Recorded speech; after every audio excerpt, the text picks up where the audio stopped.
تو یہ نماز، یہ روزہ، یہ حج، یہ زکوٰۃ، یہ ہمارے یہ ڈسپلے ہیں، ان کے ذریعے سے ہم اپنی عبودیت کا اظہار کرتے ہیں اور اپنی عبودیت کو اور زیادہ پختہ بناتے ہیں۔ خواتین اسلام، سب سے پہلے آپ نماز کو لے لیجئے کہ یہ نماز کیوں آپ پر فرض کی گئی، اس کے پیچھے کیا مقصد تھا۔ اللہ رب العزت نے اس نماز کو جب ہم پر فرض کیا اور اس کی ابتدا جب ہوتی ہے تو کیا زبردست انداز میں اس کی ابتدا ہوتی ہے کہ بندہ مسلم اللہ کی بارگاہ میں کھڑا ہوتا ہے اس حال میں کہ پوری دنیا کے اندر بتوں کو پوجا جا رہا ہوتا ہے۔ کوئی کسی شیخ کے آگے سر جھکا رہا ہوتا ہے، کوئی کسی قبرستان پر سر ماتھا ٹیک رہا ہوتا ہے، کوئی کسی امام سے تعویذ لے رہا ہوتا ہے، اس سوچ کے ساتھ، اس عقیدے کے ساتھ کہ یہ امام، یہ شیخ، یہ عالم دین، یہ پیر، یہ مرشد مجھے بیٹا عطا کر سکتے ہیں، بیٹی عطا کر سکتی ہیں، بیٹی عطا کر سکتے ہیں۔ تو جہاں ایک طرف یہ شرک کا ماحول بنا ہوا ہے، وہیں پر بندہ مسلم مسجد میں جا کر یا یہ خاتون اسلام اپنے مصلی پر کھڑے ہو کر یہ اعلان کرتی ہے اللہ اکبر، اللہ سب سے بڑا ہے۔ کاش ہم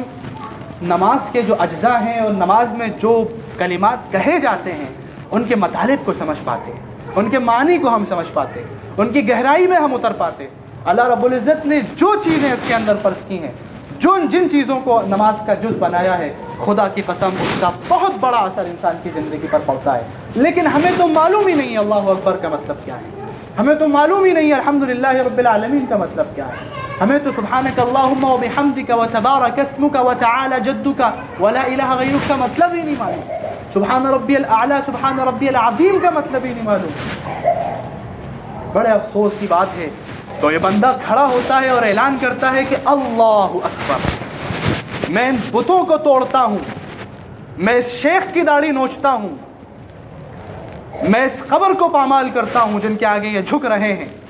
اور میں یہ کہتا ہوں کہ نفع پہنچانے والی ذات اللہ کی ہے، نقصان پہنچانے والی ذات اللہ کی ہے، بیٹا دینے والی ذات اللہ کی ہے، بیٹی دینے والی ذات اللہ کی ہے، دنیا کا پورا نظام اللہ کے ہاتھ میں ہے، اللہ سب سے بڑا ہے اور میں اس کے سامنے جھکنا چاہتا ہوں۔ میں ان تمام بتوں کو توڑتا ہوں، ان تمام شیوخ کو اپنے پس پشت ڈالتا ہوں اور اللہ کے آگے جھکتا ہوں، اسی سے مانگتا ہوں، اسی سے مدد چاہتا ہوں۔ اس اعلان کے ساتھ مسلمان نماز کے اندر داخل ہوتا ہے اور پھر سبحانک اللہم و بحمدک و تبارک اسمک و تعالی جدک و لا الہ غیرک کے ذریعے سے اللہ رب العزت کی تعریف بیان کرتا ہے، اور پھر اعوذ باللہ اور بسم اللہ کے بعد کہتا ہے الحمدللہ رب العالمین، تمام تعریف اس اللہ کے لیے ہے جو تمام جہانوں کا پالنے والا ہے۔ کاش اس کے مطلب کو ہم سمجھ پاتے۔ تمام تعریف اس اللہ کے لیے ہیں جو تمام جہانوں کا پالنے والا ہے، یعنی میں جس کے سامنے جھک رہا ہوں وہ پوری دنیا کا مالک ہے، اور یہ پوری دنیا میں جتنے بھی انسان ہیں یہ سب آدم کے بیٹے ہیں، اور جتنے بھی پوری دنیا میں انسان ہیں ان سے میرا رشتہ ہے، اور وہ رشتہ دو طرح کا ہے۔ ایک تو یہ رشتہ ہے کہ ہم سب آدم کے بیٹے ہیں، اور ایک یہ رشتہ ہے کہ ہمارا پروردگار ایک، ہمارا خالق مالک ایک ہے، ہم سب ایک ہی آدم کے بیٹے ہیں اور ہم سب ایک ہی پروردگار کے بندے ہیں۔ یہ جذبہ اس آیت کی ابتدا میں، اس آیت میں اس کو یہ جذبہ اس آیت سے اس کو حاصل ہوتا ہے، اور پھر اس جذبے کے ساتھ وہ اپنی زندگی گزارتا ہے، اور پھر جب وہ اپنے کسی کافر بھائی کو دیکھتا ہے، کسی مشرک کو دیکھتا ہے تو اس کا دل ابھال مارتا ہے، وہ چاہتا ہے کہ کسی طرح سے اس کو کھینچ کر میں اسلام میں داخل کروں،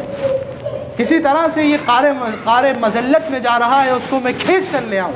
یہ جہنم میں جا رہا ہے اس کو میں کھینچ کر جنت کی طرف لے آؤں۔ جب کوئی خاتون، کوئی مسلمان خاتون جب اس آیت کو پڑھتی ہے اور اس کے اندر یہ یہ اخوت کا، یہ بھائی چارے کا جذبہ پیدا ہوتا ہے، اور پھر وہ اپنی کسی بہن کو دیکھتی ہے کہ وہ اپنی زندگی موبائل میں تباہ کر رہی ہے، ٹیلی ویژنس میں تباہ کر رہی ہے اور سیریلز میں تباہ کر رہی ہے، وہ اپنی زندگی کو فلموں میں برباد کر رہی ہے، اپنے قیمتی وقت کو وہ ان تمام چیزوں میں ضائع کر رہی ہے، اور اس کے اخلاق متاثر ہو رہے ہیں، اس کے بچے بہک رہے ہیں، اور اس کو اپنے بچوں کی کوئی پرواہ نہیں ہے، اس کے ماں باپ سسک رہے ہیں لیکن اس کو اپنے ماں باپ کی کوئی پرواہ نہیں ہے، اس کا شوہر اس سے پریشان ہے لیکن اس کو اپنے شوہر کی کوئی پرواہ نہیں ہے، وہ معاشرے سے بالکل کٹ کر بستر کے ایک کونے پر پڑی رہ کر اپنا موبائل چلاتی ہے، اپنے ٹی وی میں مگن رہتی ہے اور اپنے اخلاق کو بگاڑتی چلی جاتی ہے، وہ معاشرے سے کٹ چکی ہے، اپنے فرائض کو فراموش کر چکی ہے، اور ان قریب ہے کہ اللہ رب العزت کا عذاب اس پر نازل ہو جائے۔ تو یہ خاتون اسلام کا دل نرم پڑ جاتا ہے، پسیج جاتا ہے، اور یہ چاہتی ہے کہ اس کو کسی طرح پکڑ کر لائے اور اللہ رسول کی باتیں سمجھائے اور کسی طرح اس کو اس کے فریضے کے سلسلے میں یاد دہانی کروائے۔ اس آیت کے ذریعے سے اللہ رب العزت اخوت کا جذبہ مسلمانوں کے اندر پیدا فرماتے ہیں۔ پھر آگے چل کر وہ کہتا ہے ایاک نعبد و ایاک نستعین، اے پروردگار ہم تیری ہی عبادت کرتے ہیں اور تجھ ہی سے مدد مانگتے ہیں۔ انسان جب اپنی زندگی کے میدان میں جاتا ہے تو دو چیزوں کا اس کو سابقہ پڑتا ہے، ایک تو وہ چاہتا ہے کہ اپنی عبودیت کے جذبے کو، اپنی عبودیت کی آگ کو کہیں ٹھنڈا کر دے، کسی کے سامنے وہ جھک جائے، کسی کو وہ سجدہ کر لے، اور ایک طرف اس کو کسی کی مدد کی ضرورت پڑتی ہے، کسی نہ کسی شخص کی اس کو مدد کی ضرورت پڑتی ہے۔ اللہ رب العزت اس آیت کے ذریعے سے مسلمانوں کے اندر یہ عقیدہ راسخ فرماتے ہیں کہ اگر مدد مانگی جائے گی صرف اللہ سے مانگی جائے گی، اگر عبادت کی جائے گی تو صرف اللہ سے کی جائے گی۔ جب یہ آیت انسان کے، مسلمان کے دل میں اتر جاتی ہے تو پھر پوری دنیا اس کے سامنے ہیچ ہو جاتی ہے، پوری دنیا اس کے سامنے بیکار ہو جاتی ہے، بازیچہ اطفال ہو جاتی ہے، بچوں کا کھلونا بن جاتی ہے۔ اسی جذبے کے ساتھ، یہی جذبہ صحابہ کرام کے اندر پیدا ہو گیا تھا کہ بڑے سے بڑے بادشاہ ان کے سامنے چغت معلوم ہوتے تھے، گدھے معلوم ہوتے تھے۔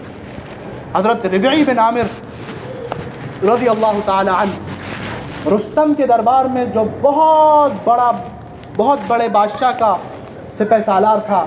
اس کے دربار میں جب آپ کو جانا ہوا تو رستم نے اپنے دربار کو خوب سجایا اور ہیرے جواہرات بچھا دیے، گاؤں تکیے لگا دیے۔ حضرت ربیع بن عامر رضی اللہ تعالی عنہ جب آپ وہاں پہنچے تو اپنے سادے سے لباس میں پہنچے، ان کا ایک چھوٹا سا گھوڑا ان کے ساتھ تھا۔ دربار میں جب وہ پہنچے تو وہ قالین جو ان کے لیے بچھائے گئے تھے، ان کی نظر کو خیرہ کرنے کے لیے،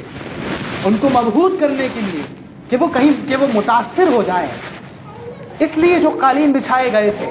اور یہ سجاوٹ اس لیے کی گئی تھی کہ یہ متاثر ہو جائیں، تاج اس لیے پہنا گیا تھا تاکہ یہ متاثر ہو جائیں، ان کی آنکھیں خیرہ ہو جائیں۔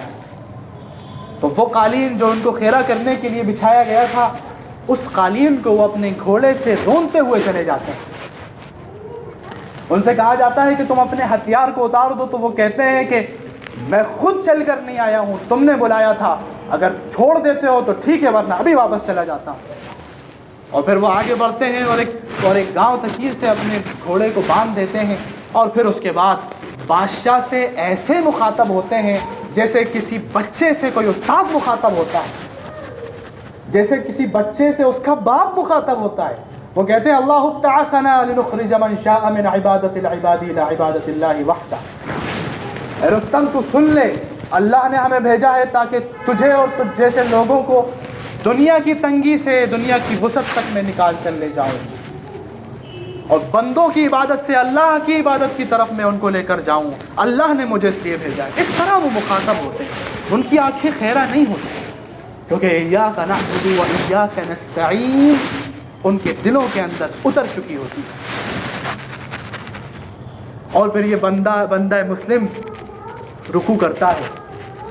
اللہ کے سامنے جھکتا ہے اور کہتا ہے سبحان ربی العظیم، پاک ہے میرا پروردگار جو بہت بڑا ہے۔ اور پھر اس کے بعد وہ سمیع اللہ لمن حمیدہ کہتا ہے اور اپنے سر کو سب سے اونچے مقام پر پہنچا دیتا ہے۔ جب سر سب سے اونچے مقام پر پہنچ جاتا ہے تو اللہ اکبر کہتے ہوئے وہ اپنے اس معزز عضو جسم کو، جو اس کے جسم کا سب سے معزز حصہ ہے، اس کی پیشانی، وہ زمین پر دے مارتا ہے، اس کو خاک آلود کر دیتا ہے، اس کو مٹی میں آلود کر دیتا ہے، مٹی سے آلود کر دیتا ہے۔ اور اس کو مٹی سے آلود کرنے کے بعد اللہ کے سامنے اس کی سرزمین پر سر پٹکنے کے بعد وہ یہ کہتا ہے سبحان ربی الاعلی، پاک ہے میرا پروردگار جو سب سے زیادہ بلند ہے۔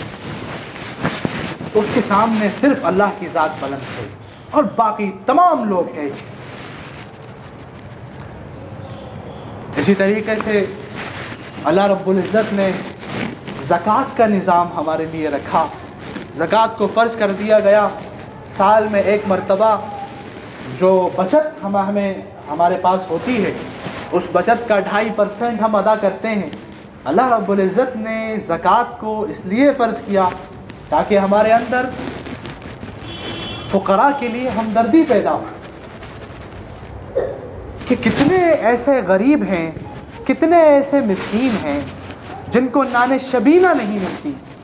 جو نان شبینہ کو محتاج ہے، جن کے پاس روزانہ کے لیے خوراک موجود نہیں، پہننے کے لیے کپڑے موجود نہیں۔ تو اللہ رب العزت نے زکوٰۃ اس لیے فرض کی تاکہ مسلمانوں کے اندر ان فقراء کے لیے بھائی چارے کا، اخوت کا، ہمدردی کا جذبہ پیدا ہو، وہ ان پر خرچ کریں، اور جب وہ خرچ کر رہے ہوں تو ایک طرف مال کی محبت جو انسان کے دل میں تمام محبتوں سے سب سے زیادہ ہوتی ہے، سب سے زیادہ محبوب انسان کو اس کا مال ہوتا ہے، تو زکوٰۃ کے ذریعے سے انسان کے دل سے مال کی محبت کو نکالا گیا، اور پھر اس کے بعد فقراء کے لیے ہمدردی کا جذبہ ان کے اندر پیدا کر دیا گیا۔ ایک مسلمان کیسے ممکن ہو سکتا ہے کہ وہ زکوٰۃ دے دے اور پھر اس کے 1 مہینے بعد اس کا پڑوسی بھوکا سو رہا ہو اور وہ مزے سے مرغ مسلم کھا رہا ہو، مزے سے وہ مچھلیاں کھا رہا ہو اور روٹیاں توڑ رہا ہو؟ کیسے ممکن ہے کہ ایک مسلمان زکوٰۃ ادا کر دے، اس کے بعد بھی اس کے اندر یہ جذبہ پیدا نہ ہو کہ سڑکوں پر اس جیسے انسان بغیر لباس کے سو رہے ہیں، ان کے پاس پہننے کو لباس نہیں ہے؟ کیسے ممکن ہے کہ انسان زکوٰۃ ادا کر دے اور پھر اس کے بعد اس کے دل میں یہ جذبہ پیدا نہ ہو کہ اس کا بھائی پریشان حال ہے، اس کے پاس کھانے کے لیے پیسہ نہیں، کھانے کے لیے روٹی نہیں ہے، پہننے کے لیے کپڑا نہیں ہے، لیکن اس کے باوجود اس شخص کے کان میں جوں نہیں رینگتی ہو، اس کے دل کے اندر کوئی جذبہ، کوئی احساس رونما نہ ہوتا ہو، تو ایسی زکوٰۃ پر تف ہے، ایسی زکوٰۃ پر تف ہے جس نے انسان کے اندر ہمدردی کا جذبہ پیدا نہیں کیا۔ اللہ رب العزت نے تو زکوٰۃ اس لیے فرض کی تھی تاکہ مسلمانوں کے اندر ہمدردی کا جذبہ پیدا ہو جائے۔ صحابہ کرام نے زکوٰۃ کے مقصد کو سمجھا اور سمجھنے کے بعد اس کے مقصد کے پیچھے وہ دوڑ پڑے اور انہوں نے اس مقصد کو ایسا سمجھا اور پھر اس پر ایسا عمل کیا کہ تاریخ میں اس کی کوئی مثال موجود نہیں۔ حضرت ابو طلحہ رضی اللہ تعالی عنہ کا یہاں پر واقعہ بتا دینا بہت مناسب ہے۔ اللہ کے نبی صلی اللہ علیہ وسلم کے پاس ایک مہمان آئے، اللہ کے نبی صلی اللہ علیہ وسلم کے پاس اس وقت کھانے کے لیے کچھ موجود نہیں تھا، تو آپ نے اعلان کیا کہ آج میرے اس مہمان کی مہمان نوازی کون کرے گا؟ حضرت ابو طلحہ کھڑے ہو گئے۔ حضرت ابو طلحہ نے کہا اللہ کے نبی صلی اللہ علیہ وسلم، میں مہمان نوازی کے فرائض کو انجام دوں گا۔ آپ اس مہمان کو اپنے گھر لے کر چلے گئے، بیوی سے آپ نے پوچھا کہ گھر میں کچھ ہے؟ تو بیوی نے جواب دیا کہ بچوں کے لیے کچھ بچا تھا، کھانے کے لیے کچھ تھوڑا سا سامان ہے، وہ صرف بچوں کے لیے کافی ہوگا، ہمارے لیے خود نہیں بچا تو ہم مہمان کو کیا کھلائیں گے؟ تو انہوں نے کہا کہ ایسا کرنا کہ ہم جب کھانے بیٹھیں تو چراغ بجھا دینا اور بچوں کو سلا دینا. بچے روئیں گے, بچے بلبلائیں گے, بھوک سے وہ تڑپیں گے, لیکن ان کو بہلا پھسلا کر سلا دینا. خیر یہی ہوا اور بہلا پھسلا کر بچوں کو سلا دیا گیا. وقت کے بچے بھوکے پیٹ سو گئے اور یہاں کھانا پیش کیا گیا, چراغ کو بھی بجھا دیا گیا. حضرت ابو طلحہ رضی اللہ تعالی عنہ اور ان کی جو اہلیہ تھی وہ دسترخوان پر بیٹھے, ان کے سامنے مہمان بیٹھے ہوئے تھے. مہمان کھانا تناول فرما رہے تھے اور یہ لوگ کھانا تناول کرنے کی ایکٹنگ کر رہے تھے.